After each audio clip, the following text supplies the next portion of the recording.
اچھا یہ بات بتائی گا کہ اسحاق ڈار صاحب کے بارے میں بھی بات کی جا رہی ہے کہ شاید وہ فائنانس منسٹر ہوں، پیپلز پارٹی ان پر مانی ہے یا نہیں، اور آپ سمجھتے ہیں کہ آئی ایم ایف کے ساتھ مذاکرات جو ہیں وہ اس میں اسحاق ڈار صاحب ایک رول پلے کر سکتے ہیں؟ کیونکہ ہم نے تو آگے بڑھنا ہے، مشکل فیصلے بھی کرنے ہیں، اور آئی ایم ایف کے ساتھ معاملات جو ہیں وہ اتنے آسان طے کرنے نہیں ہوں گے۔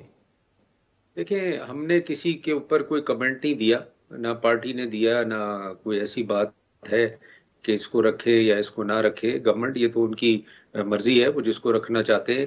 مسئلہ یہ ہے کہ کچھ چیزیں جو ہیں وہ بڑی کرٹیکل ہیں، تو اس میں جو بھی آدمی کو آپ اپوائنٹ کریں گے یا جس کو بھی آپ رکھیں گے، وہ ہی has to handle those things properly, کیونکہ اس وقت کیونکہ پاکستان اتنے کرٹیکل جنکچر پہ ہے کہ اگر آپ اس کو مس ہینڈل کیا آپ نے ایٹ اینی سٹیج، تو it can create lot of problems for this government, this new government, and for Pakistan. ماڈوی صاحب، ہم جب مفاہمت کی بات کرتے ہیں آپٹکس بڑا کاؤنٹ کرتے ہیں۔ اچکزئی صاحب نے ایک تقریر کی زرداری صاحب کے خلاف، وہ صدارتی امیدوار ہیں، پھر ان کے گھر پر ریڈ ہو جاتی ہے، کافی اس کی آج لیفٹ رائٹ مذمت ہوئی۔ بلاول صاحب نے بھی آج کہا کہ وزیر اعلیٰ بلوچستان اس کی تحقیقات کریں۔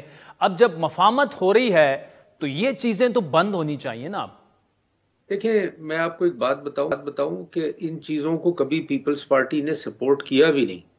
آپ اگر پی ٹی آئی کو بھی دیکھیں کہ اگر کوئی ان کے ساتھ ایسی چیزیں ہوئی ہیں تو ہم نے کبھی سپورٹ نہیں کیا، اور جی ہماری واحد گورنمنٹ تھی 2008 سے لے کے 13 تک کہ پریزیڈنٹ زرداری نے سارے پولیٹیکل پرزنرز ریلیز کر دیے تھے۔ تو ہم تو بلیو ہی نہیں کرتے ایز اے پارٹی اس قسم کی ایکٹیویٹی سے، اس قسم کی آئی شوڈ سے ایکشن سے۔ ہم پیپل کبھی نہیں ان چیزوں کو فیور کرتی۔